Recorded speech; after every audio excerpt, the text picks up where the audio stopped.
খুবই সহজ একটা কোয়েশ্চেন, একটু ফিল করব প্রথমে।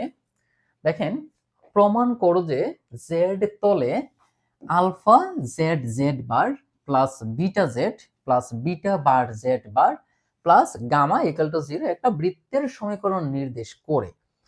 তো এখানে কিছু কন্ডিশন দেওয়া আছে, যেমন এখানে আলফা এবং গামা, দেখেন এই যে আলফা এবং গামা এগুলো হচ্ছে বাস্তব ধ্রুবক। এগুলা কি? এগুলো হচ্ছে বাস্তব ধ্রুবক। কিন্তু বিটাটা কি? এখানে বিটা হচ্ছে একটা জটিল ধ্রুবক।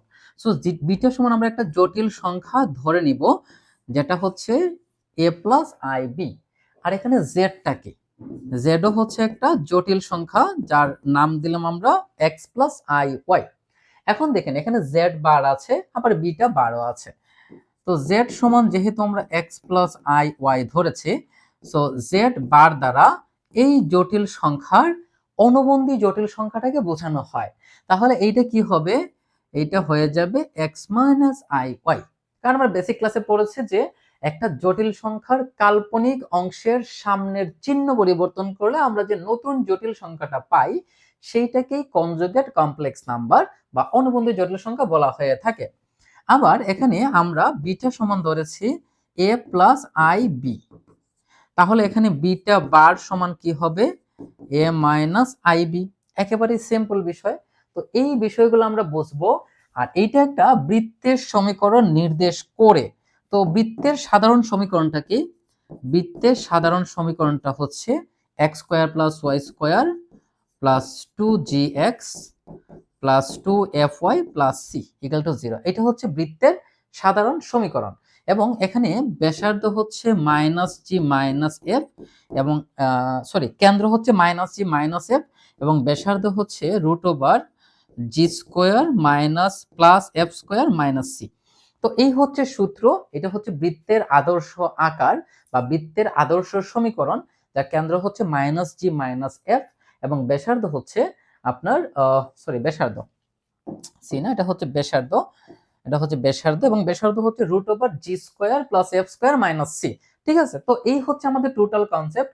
তো আমাদেরকে দেখাতে হবে এই যে সমীকরণটা, এই সমীকরণটা এই সমীকরণের অনুরূপ। ঠিক আছে? যেখানে এক্স স্কোয়ার এবং ওয়াই স্কোয়ারের সহগ হবে শুধু এবং শুধুমাত্র প্লাস 1। ঠিক আছে? ওকে, তো চলুন আমরা শুরু করি। সো আমরা লিখবো ধরি, তো আমাদের একটা জটিল সংখ্যা ধরতে হবে। সো আমরা একটা জটিল সংখ্যা ধরলাম z, এবং এখানে যেহেতু এই বিটাটা যেহেতু একটা জটিল ধ্রুবক, সো বিটা সমান আমরা ধরে নিলাম a plus I B. So আমরা লিখতে পারি সুতরাং z বার। তো z বার কি হবে? x মাইনাস আই ওয়াই, এবং বিটা বার সমান কি হবে? x minus I B. এখন আমরা আমাদের এই কোয়েশ্চনটাকে লিখব। ঠিক আছে? সো আমরা লিখব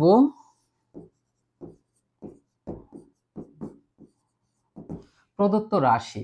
তো এখানে রাশিটা কি? Alpha Z Z bar plus beta Z plus beta Z bar plus gamma equal to 0। মানে আমাদের যে টোটাল যে ইকুয়েশনটা ছিল আমাদের কোয়েশ্চেনের মধ্যে, সেই টোটাল বিষয়টাকে আমরা এখান থেকে লিখে নিলাম। ঠিক আছে? ওকে, বিটা বার। ওকে, এখন আমরা ভ্যালুগুলো একটু বসাবো। সো আলফা, তো জেড, তাহলে X plus I Y, Z bar তাহলে এক্স মাইনাস আই ওয়াই, তারপর হচ্ছে প্লাস বিটা জেড, প্লাস কি? Beta Z. তো বিটার মান কি আছে? এ প্লাস আই বি, আর জেড সমান কি? X plus I Y. তারপর হচ্ছে plus beta bar Z bar, that means A minus I B X minus I Y plus gamma. তো ক্লাস গামা মানে প্লাস গামা ইকুয়াল টু হচ্ছে 0। আমরা just মূল কনসেপ্টটাকে লিখে নিলাম। এখন দেখেন, alpha A plus B A minus B হয়ে যাবে A square plus B square, মানে Y square plus Y square. দেখেন সূত্রটা হচ্ছে A square minus B square, but I Y কে যদি আমরা স্কোয়ার করি তাহলে হয়ে যাবে I square Y square, that means I square সমান -1, so I square Y square সমান -ওয়াই স্কোয়ার। অর্থাৎ এই যে মাইনাস আর সূত্রের মাইনাস হয়ে গেল প্লাস, একসাথে লিখে দিলাম আর কি। এই দুইটাকে যদি আমরা গুণ করি তাহলে হবে A X plus I A Y plus I B X, আর এই দুইটাকে গুণ করলে দেখেন I square B Y, so I square সমান -1, তো মাইনাস বি ওয়াই একসাথে লিখে দিলাম, ঠিক আছে। ওকে, তো এখানেও সেম বিষয়, এখানেও কি হবে A X minus I A Y minus I B X মাইনাসে মাইনাসে plus I B I Y, দেখেন তাহলে এটা হয়ে যাবে আই স্কোয়ার বি ওয়াই, ঠিক আছে। তো আই স্কোয়ার সমান মাইনাস, সো মাইনাসে মাইনাসে প্লাস, প্লাসে মাইনাসে হয়ে যাবে মাইনাস, ঠিক আছে, B Y plus gamma equal to হচ্ছে 0। তো এখন আমরা এখানে একটু ক্যালকুলেশন করে নেব কোন কোন মানগুলো কাটা যায়, আগে আমরা এটা একটু দেখে নিচ্ছি। তাহলে দেখেন আই বি এক্স এই দুইটা কাটা যাচ্ছে, তারপর হচ্ছে আই এ ওয়াই কাটা যাচ্ছে, আর কিন্তু কোনো মান এখান থেকে কাটা যাবে না। তাহলে আমরা কি পাবো, alpha X square plus Y square A X আর এ এক্স হয়ে যাবে 2ax, ঠিক আছে। তারপরে বিওয়াই এবং বিওয়াই হয়ে যাবে 2by আর প্লাস হচ্ছে গামা ইকুয়াল টু হচ্ছে 0। তো এখন আমাদের উদ্দেশ্য হচ্ছে বৃত্তের সমীকরণ নির্ণয় করতে হবে। সো বৃত্তের সমীকরণের স্ট্রাকচারটা আমরা এরকম দেখেছিলাম, মনে আছে, এক্স স্কোয়ার, দেখেন X square plus Y square plus 2gx plus 2fy plus c equal to 0। That means X square এবং ওয়াই স্কোয়ারের সহগ হবে শুধু এবং শুধুমাত্র 1, ঠিক আছে। বাট এখানে এগুলো সহগ হচ্ছে আলফা, তো সম্পূর্ণ সমীকরণটাকে আমরা আলফা দ্বারা ভাগ করে দিব, ঠিক আছে। তাহলে আমরা কি পাবো, X square plus Y square plus 2ax, তো এটাকে যদি আমরা আলফা দ্বারা ভাগ করি তাহলে 2ax, তো দেখেন আলফা দ্বারা ভাগ করলাম, তারপর হচ্ছে প্লাস এই যে দেখেন 2gx প্লাস 2fy, সো আমরা দিব প্লাস 2b প্লাস গামা, তো গামাকে ভাগ করলে gamma by alpha equal to 0। তো দেখেন এটা যদি আমরা একটু দেখি, এটা কিন্তু একেবারেই সিম্পল, একেবারেই সহজ। সো এখানে কি দাঁড়াচ্ছে আমরা একটু দেখি, দাঁড়ান। তাহলে দেখেন আমরা যদি আলফা দ্বারা ভাগ করি তাহলে এটা তো এভাবে ছিল, এভাবেই থাকবে। সো এখানে আমরা ভাগ করার পরে এইটার নিচে নিয়ে নিব আমরা আলফা, এখানে এটার নিচে নিয়ে নিব আলফা, এখানে এটার নিচে নিয়ে নিব আলফা, ঠিক আছে। তো এই যে মাইনাসটা ছিল, বাট এখানে আমরা কি লিখেছি প্লাস, সো মাইনাসটাকে আমরা ভেতরে নিয়ে নিয়েছি জাস্ট আমাদের প্রমাণ মেলানোর স্বার্থে, ঠিক আছে। সো এখন এগুলোকে আমরা একটু বাদ দিয়ে দিই কারণ এগুলো তো দরকার নাই।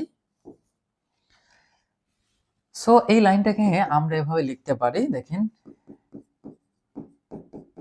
X square plus Y square plus 2gx plus 2fy plus c equal to 0। তবে এখানে লিখে দিতে হবে যেখানে আপনি কাকে কি ধরেছেন, যেখানে, তো যেখানে দেখেন এখানে 2gx, তো এখানে g বলতে আমরা a বাই আলফাকে ধরেছি, তো g সমান হচ্ছে a বাই আলফা, ঠিক আছে। তারপর হচ্ছে 2fy, তো f সমান কি মাইনাস b বাই আলফা, আর c হচ্ছে এই যে গামা বাই আলফা, ঠিক আছে। সিটা কি, সেটা হচ্ছে গামা বাই আলফা, দেখেন গামা বাই আলফা। তো আমাদের বলা হয়েছিল যে আমরা প্রুফ করতে হবে, আমাদেরকে মানে আমাদেরকে এই জিনিসটাই প্রুফ করতে হবে যেটা একটা বৃত্তের সমীকরণ, দেখেন বলা হয়েছিল যেটা একটা বৃত্তের সমীকরণ নির্দেশ করে। সুতরাং লিখবো যা একটি বৃত্তের সমীকরণ, প্রুফড। তো আশা করি ক্লিয়ার, খুবই সহজ কনসেপ্ট এটা, জাস্ট একটু যদি জিনিসটাকে বুঝতে পারেন তাহলেই ক্লিয়ার, আশা করি বুঝতে পেরেছেন।